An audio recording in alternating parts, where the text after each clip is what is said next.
Welcome back to It's Not Junk TV. I'm Jarvis, and we're here in the workshop today to do another one of our rescued from the landfill restoration projects.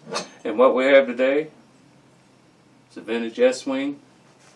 Would have been a leather stacked handled hatchet. Pretty straight, got a little bit of rust on it. I think today we're going to start out with doing some rust removal. It's not real heavy, so we're not going to do electrolysis. If you're interested in electrolysis, I have an earlier video where you can go back and check it out. Just run through the simple steps with just a pair of bookends that I had found. It was actually the same guy, and this was literally in his bucket to go to the scrap. But I seen it. I think we can save it. So hang tight. When we come back, we'll set up, and I'll show you how to clean this with some vinegar. Well, I've got everything set up to remove a little bit of the rust off this hatchet here before we start. I actually plan to do a little bit of reshaping. It might anger some folks out there, some purists, some Estwing collectors, but I'm going to cut the notch out. But let's remove some of this rust first. The apple cider vinegar method, there's a bunch of videos out there on YouTube that you can go back and look at. It's the cleanest, simplest, maybe not the best smelling, but if you don't mind the smell of vinegar, then it's not too bad. This stuff, I get a cheap Dollar Tree bucket bottle. That way you don't mind using it.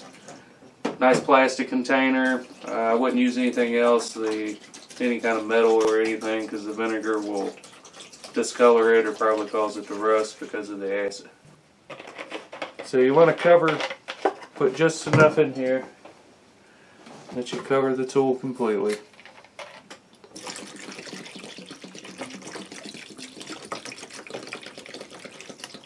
Might as well use both bottles, it's cheap enough. And I may have another project that I want to soak in it once this is done. But both bottles, try to get it in there. And what I was always told was you add a little bit of water to it. I don't know what that does, what the chemical reaction is, but I've always been told that, and I've always added just a little bit of water to it just to get it started. Not much, just a drop. Now we'll let this sit for a while. Probably take a good day or so. So while we're letting this soak and do its thing, when we come back, I'll be set up and we'll start punching the leather to start for the stack leather handle on this. So hang tight. When we get back, we'll start with the leather work. Alright, well, we're all set up here to start preparing the leather for stacking our handle and our axe. I've already cut these to 1.5 inches by 1.5 inches. I didn't film any of that because it was boring and there's a lot of these. But you all get how to cut 1.5 inches by 1.5 inches squares. If you want a larger handle, you'll want to go up to 2 inch by 2 inch. But I think after I get these all glued down and get them shaped, I think it'll make a decent handle for a backpack size hatchet. So what I got here is I got about 100 of these or so I cut. I am fortunate enough to have a pretty good collection of leather tools. So I have a slotted punch that I'm going to use to do the center. I've also went through and marked the centers of these.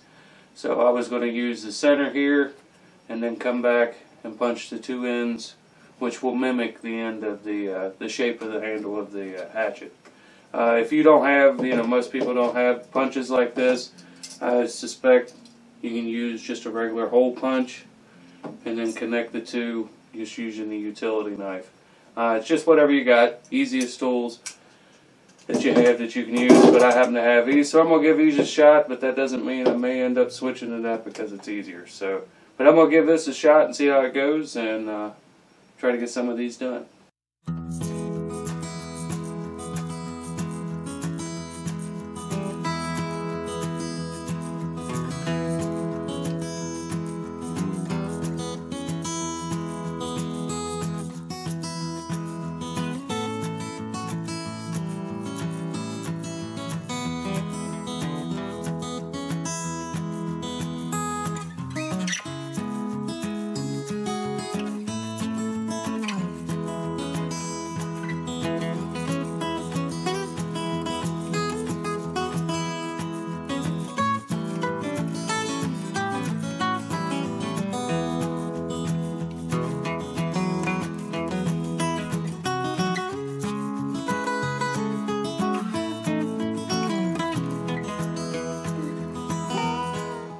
So I've had this hatchet soaking overnight now, about 24 or 26 hours. It looks like it's done a pretty good job. So I'm going to bring you in close, and then we're going to scrub it down with a wire brush, and then we'll take a look at it and see how it worked. But it looks like the apple cider vinegar's done a pretty good job. I don't know if the camera's picking up that, but it looks like it's getting me back down to the bare metal.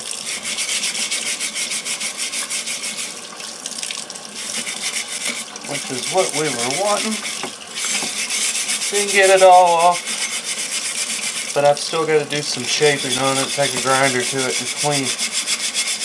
I'll take a flat wheel to it and clean it up a little more. But I want to scrub it all down, get all this loose stuff off. And then I'm going to take and empty out my container of all the vinegar, clean it out, put a little bit of hot water, and then with some baking soda and let it sit in it. The vinegar is an acid, and this thing will rust right back up real fast if I leave it out in the air too long. So I'll get it finished here, and then we'll get it soaking, and when we come back, it'll be time to shape it on the grinder. Alright, now that I got it all wired, brushed up, this is just plain cold water. Put a little bit of baking soda in there. And we just need to neutralize this so it doesn't continue to rust now that it's out of there. We'll give it a good rub down with the baking soda water.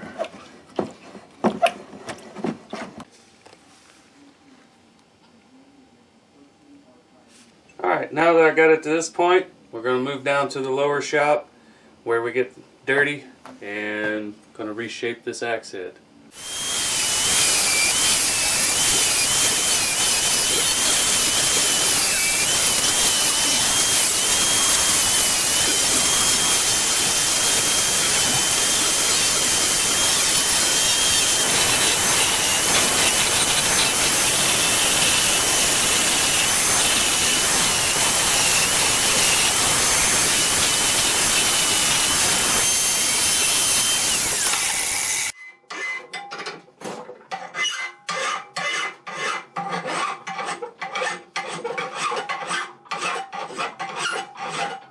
So done all the rough shaping, got it all in. Might end up actually touching up a few spots later on.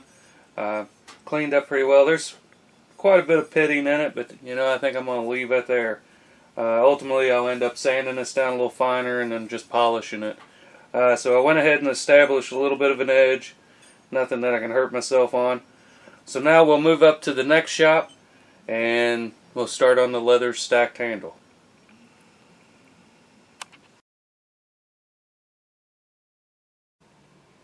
Alright, so we're ready to start stacking the leather handle on this old hatchet. I've never done this before, so this is kind of an experiment. It doesn't look too difficult, but it may not turn out right. I've kind of taken my squares of leather and kind of mimicked the shape that we got going on the handle as best I could. And then I guess what I'm going to do is just start stacking them. I use a wood glue when I do leather projects to do any gluing. It seems to work the best for me, so I'm going to try that on this. Try whatever brand, whatever glue works best for you, I guess. So let's see how this goes.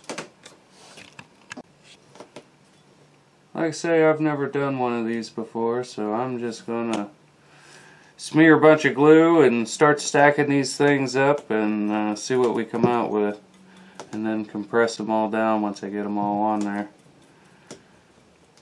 Any excess glue will clean right off. I still got to polish it.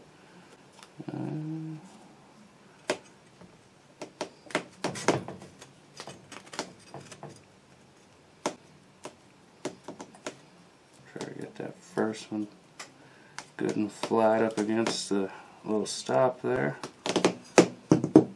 That seems to fit pretty well. I hope I got most of them that good. So I'll just start putting the glue to it and start stacking them up.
Alright, well I finally got the last one on. That took forever and a day, but they're all on there. Got them good and pressed. I figure I'll take this big clamp here. Stick it on there and just kind of hold some pressure back. The rest of it, a lot of it's already dry since it took forever to put it on there. But now we'll let it dry for about 24 hours or so. You see, it's pretty much stacked on there. It looks like a handle. When we come back, we'll get it ground to shape and finish this axe off. So I've been letting the handle dry now for a couple days. Looks like it's all stuck on there pretty good. Kind of wish I went a little smaller on my leather squares. I went 1.5 inches by 1.5 inches. Wish I'd went, there's quite a bit there to try to whittle down in some way. Still not quite decided how I'm going to do that. But in the last couple days while this was drying, I went ahead, the original end cap was missing, so I went ahead and made one out of a piece of flat stock I had. Drilled a couple holes and then filed them until they met. And it seems to fit on there pretty well. It's a little shorter than the original, but I think what I'm going to do is end up welding around this anyway and then just grinding this smooth, and then we'll leave it like that. So let's move on down to the other shop, and we'll start seeing if we can't whittle this back down into shape. Alright, so we've moved down here into the lower shop. I've got my little end cap stuck on here. If you're wondering how I done it, took just a piece of poster board, made the general shape, put it out onto a piece of flat stock, drilled out the 2 center holes, and then took a file and connected the 2, and come out with a pretty general shape of it. It's a little shorter than what the original would have had, but that's fine. And then my handle shape's going to be a little different from the original. Probably be some collectors that won't like it, but it's better than what its future was ended up as scrap. So I'll change it a little bit, but it'll be fine. Took me a piece of scrap leather, cut a hole in the center, and I'm going to lay this here just to kind of catch some of the sparks so it don't burn up nothing. We're going to weld this up real quick, and then when we come back, we'll start shaping this handle.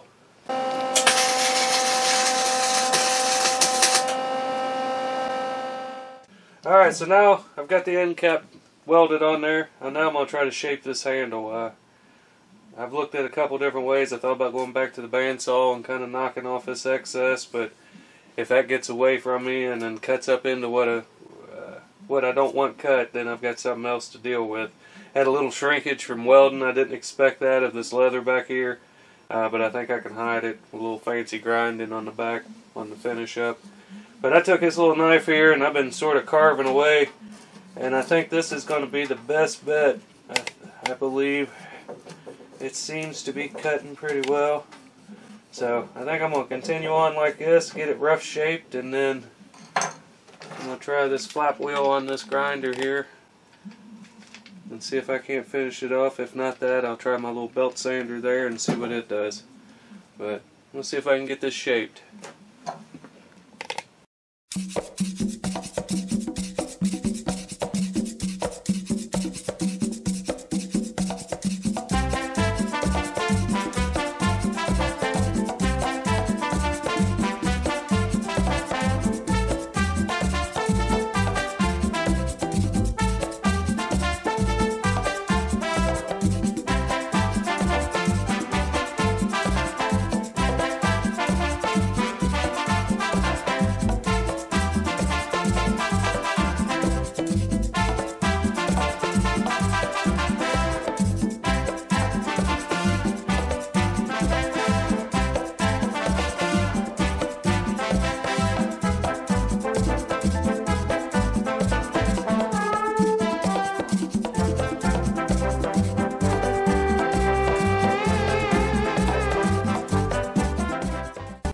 after lots of dust and lots of grinding, I think I've got this handle down to where I'm going to leave it. I just took a little bit of linseed oil, or not linseed oil, mink oil, and just kind of rubbed it on it. It's a little thicker than what the factory would have left it, but I like it. A little notch out here, getting rid of the nail puller that was in there. Kind of thins out, allows it to chop a little better. All in all, there's a few things I'd have done differently. When I welded the end cap on, it kind of melted a little bit of this leather right in here. Didn't expect that. Believe I have a way of that I can fix it and just hide it cosmetically. This one, like I say, was my first ever trying to do the stack leather handle. All in all, I'm pretty happy with it. It looks pretty good. Got some pretty cool colors to it. The different colors, I kind of did so many, and then I flipped the, instead of, I would run them all in one way and then flip the one around every other 10 or 12, or just change it and you can kind of see the light variations in it. Sharpened it up. Not going to go crazy trying to polish it out. This is a user's axe. This is not something that you're going to collect. I like the pitting and everything. There's guys out there that would sit for hours and sand and grind and try to polish that out of there, but myself, I kind of like it. It's been a fun project. I sure hope you've taken something away from it. I enjoy doing these videos. It's something I'm going to be doing, and if I can take the extra time and film them and you guys get something from them, then it's even better. If you've liked this video, please hit like and subscribe down below. Hit the thumbs up button. Let me know I'm doing a good job. Throw a comment down below if I went through something a little quick and you got a question about it. Maybe you got Granddad's old hatchet that you would like to do, hammers. They made all kinds of things. But stay tuned for the next Rescue from the Landfill. I'm Jarvis, and as always, thanks for watching.